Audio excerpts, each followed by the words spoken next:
What is going on, guys? Poketism here, back with another Pokemon Market Update video. If you like the content, consider dropping a like, maybe even a comment saying SpaghettiOs, and a subscribe if you want to see more content like this. On this channel, we like to talk about Pokemon investing, not so much the collecting side. So let's go ahead and jump into it.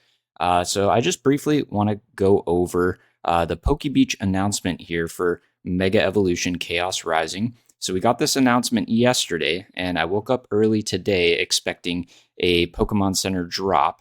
However, that is kind of rare to happen on Fridays. So do keep in mind that we may see a Pokemon Center drop for this on Monday. Taking a look at basically the first look at this set, my first impressions, I would have to say I really like the Pokemon Center ETB art. I think it looks fantastic. Regular ETB is pretty cool too, but I just really like the blend of the light blues and pinks there. I think this will make a excellent display box. And then taking a look at some of the cards that have been revealed, I'm not too concerned about the the Mega EXs. We do have the Mega Greninja, which we can see here. I think it's a pretty cool card, but at the end of the day, I'm not a huge Greninja fan.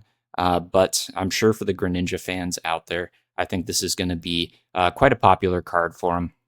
So as far as allocating some funds towards this set, I think my extent of picking up this set will be trying to get 2 Pokemon Center Elite Trainer boxes on the Pokemon Center drop, which should hopefully happen Monday, or if it happens today while I'm recording this video, I'm sure going to be kicking myself, aren't I?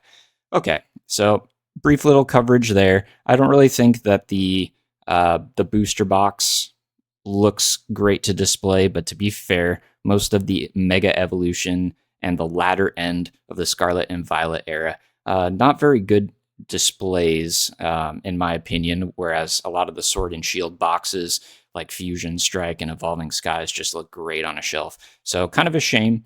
As far as my predictions on how this set will perform, I think we're probably going to see something similar to Phantasmal Flames, where the hype is not very strong right off the bat, and that if this booster box doesn't get a lot of reprints, we could see it start to climb like the Phantasmal Flame one has. I need to double check on Phantasmal Flames, but I think last time I checked was about $350 a box, which is pretty crazy. So for the main topic of this video, I want to go over celebrations here. So this released about 5 years ago, and we're coming up on the 30th anniversary. And so right now, total set value is about $1,400. Now, this is a small set, so do keep that in mind. But compared to a lot of the modern sets that are out right now that are sitting around this price, and even higher than this price, I do believe we are still undervalued for celebrations.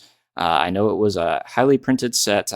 You could pull a lot of these cards pretty easily, but I believe there is still room for growth here. So my current plan, I graded a bunch of Celebrations cards in the English and Japanese variant, and same with what I did with 151. As soon as that liquidity comes into the market and everybody feels like they need to get to the original Celebrations cards, that is going to be my exit strategy. Do I think that you could probably still pick up some of these cards now? Absolutely. I mean, even Venusaur, look at this. Venusaur and Blastoise, both under $20, about $15 for the Venusaur. These do look pretty stunning in person. I am a big fan. One that I have not picked up yet that I may add to my personal collection is the Mew EX, in addition to the Mewtwo EX. Both very cool cards. I also think that the Gardevoir Delta species would be cool to have as well. Other than that, if you can, try to find clean copies of these, get them graded, and wait for that liquidity swing where everybody starts FOMOing as the 30th anniversary comes out, and then use that as exit liquidity. So the way I look at Pokemon is I look at slabs as basically options, or leveraged trading, whatever you'd like to call it, because the volatility swings up and down can be hard to stomach. So I think the downside risk for these is very minimal at this time. Most of Celebrations has been slowly trending upwards. So let's go ahead and take a look at some of the top prices here on TCG Player. So Charizard leading the way, no one's surprised there. Umbreon a close second, and then the Mew Secret being the third there. One that I wasn't expecting to climb up so much. You know what? I didn't have this one queued up, so let's go ahead and pull up the Magikarp and let's look at its history. Yeah, so not too much of insane volume going on here. I believe a lot of people are holding on to these in the same mindset that I am, waiting for that huge liquidity swing to really come in. On the 6-month chart, we're up only 11%. So about 6 months ago, $27 a card. I do remember it dropping down to about 20, and we've been working our way back up here. So I think we still have time to pick some of these up. Maybe I should switch this to near mint just to get a better idea. Okay, and is the 6-month chart broken? It sure is. Fix your charts, TCG Player. There's a big spike here, probably a buyout. 63 sold at $36. And looks like you can get it shipped for about $38. Okay, let's go ahead and look at the top chase here and kind of get an idea of what's been going on. So back in June, about $88 a card. I picked this up when it was a little over 100 and then got it graded. Found a really clean copy on eBay. Got a PSA 10. And as we can see here, the volume is still pretty steady, but the price is slowly going up. Now, this movement, up 42% in 1 year, I still believe there's plenty of room to go, especially with Charizard being a very popular Pokemon. So we're just going to have to see when the market decides, oh man, I've been waiting too long, I need to grab these. Let's also switch the condition over to near mints. So TCG Directs at 175 for lightly played and 219. Okay, so it really has been picking up some steam. I can get it shipped from a good seller for 175, 186. So basically what we saw for the TCG Direct Light Play. Now, Umbreon, this is probably the best opportunity, in my opinion, for a Celebrations card to pick up and prepare for that liquidity spike. So this guy here sat around $40 for a while. It shot up to about 60 to 80. This is where I picked up a couple copies, and it got up to $111 during the huge run-up of September of last year. Pretty much everything in the hobby just started skyrocketing. Bunch of hype with Celebrations coming around the corner. And of course, like everything else in this market, just like 151 is about to do, we cool off here and we find a newer high. So this was our kind of support here at $60, and now we're at like 66. So we had that huge spike up, and then we lost pretty much most of the gains, but still settled down at an area that was above where we started. So if you bought up here, yeah, sure, that kind of blows. But we're working our way back up. We're looking at near mints almost at $100. Let's switch the condition here back to near mint. So 82, 82, 84. I think anything under $90 or $80 is really good. And just because I like to make grading plays, typically I do not recommend buying from TCG Player if you're planning on grading. Check out eBay. It's worth paying a little over market for a clean copy. If you need more pictures, most sellers will offer you more pictures if you ask. If they know it's not going to 10, then they might not provide you more pictures and ignore you. So if they ignore your messages, just don't bother with that card and try to find another one. And we'll take a look at the Mew Secret here. Let's zoom out to 1 year. Same sort of deal. We got that September spike. This shot up to about $60.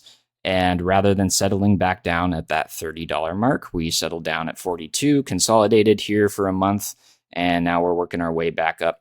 So we're still below the all-time highs on some of these cards, and I believe that as the 30th anniversary sets that officially get announced come out, I think selling into the 30th anniversary hype is going to be a smart play. And that's where you can take those profits from these slabs and then roll them over into more sealed product like Ascended Heroes, Prismatic Evolutions, Black Bolt White Flare, and Destined Rivals. Those are all on my accumulation list now. And when I sell out of these slabs, that's where my money is going. Now, on the other end of the spectrum, we have the sealed celebrations. So my thought process on sealed is a little bit different than singles and slabs. So, you can look at sealed as your blue chip stocks, right? The ones that will give you consistent gains over years. They may have short-term fluctuations, but they're usually steady growth over time. Whereas the slabs are more of your options, where things could spike and go crazy, or they can drop significantly.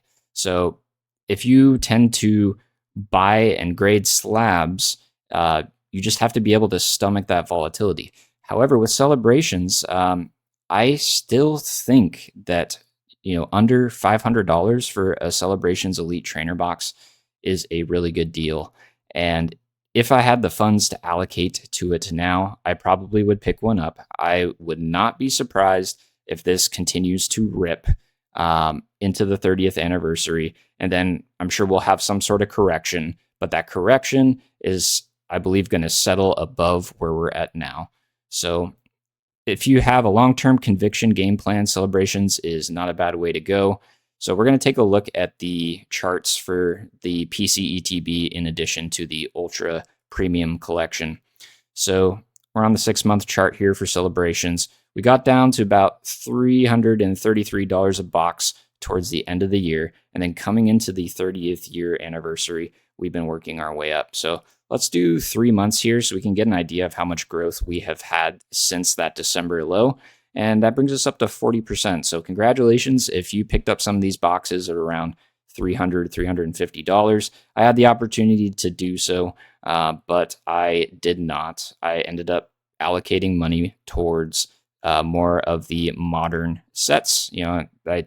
I measure everything in booster bundle prices, right? It's like, do I buy the Celebrations ETB or do I get 4 prismatic booster bundles? And for me, 4 prismatic booster bundles makes more sense. These will continue to grow over time, but I believe the ROI on booster bundles and ETBs, just general ETBs like Ascended Hero ETBs, I believe the ROI is going to outpace these. But who knows? The market is unpredictable. We're going to have to see what is cooking for Celebrations here in the next couple months. I have a feeling that as soon as the official 30th anniversary set gets announced, we are off to the races with the slabs and the sealed product, just like we're seeing with 151. Human psychology is pretty consistent. You just have to think against the masses to be successful in this kind of space. If everybody's talking about something, chances are there's something else that's being overlooked that you can take advantage of and really get a good position in. Now, Celebrations Ultra Premium Collection, 30th anniversary announcement back in November into the September hype of product in general, shot up to about $900 a box. Then we settled down here at around $800. Considering all the packs that are inside here, man, if I had the money, I would have loved to get them down here. And also, let me make it clear, we're not perfect. I make mistakes when investing. I've bought in things at the top when I should have waited, but at the end of the day, as time has gone on, it didn't matter. But those funds could have been allocated a little bit better, where I could have taken advantage of more ROI on different products. But that's the name of the game. Do I still think it's a buy here? If you're just stacked and you plan on holding this box for 20 years or 10 years, 5 years, sure.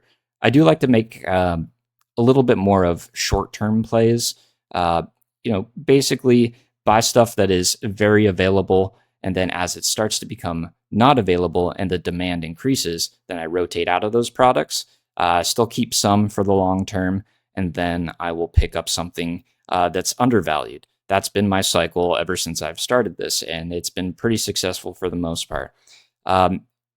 Do I want to allocate $1,000 of my funds or sell items or slabs to get the money to get this ultra premium collection? I don't think so.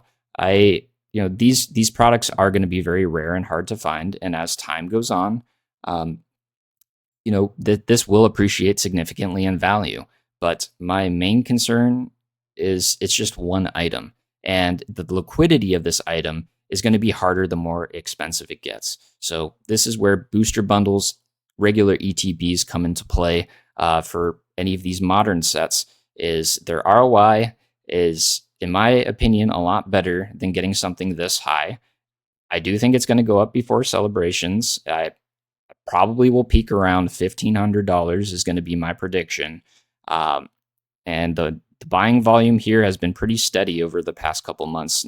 Not too insane spikes, and we aren't slowing down on the purchases either. So they are slowly being bought.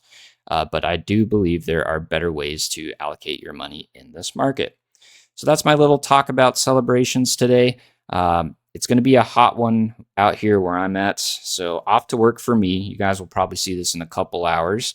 And let me know your thoughts on the video. I appreciate you guys watching. Welcome to the channel. We're new, but we should be updating videos quite frequently. I'm not going to commit to a consistent schedule because I had another YouTube channel with gaming where I tried to upload every day and it burnt me out. So this is going to be kind of a casual vibe. We'll upload things that are exciting, keep you guys in the loop, and let you know what moves I'm making. So we'll see you guys in the next one. Peace and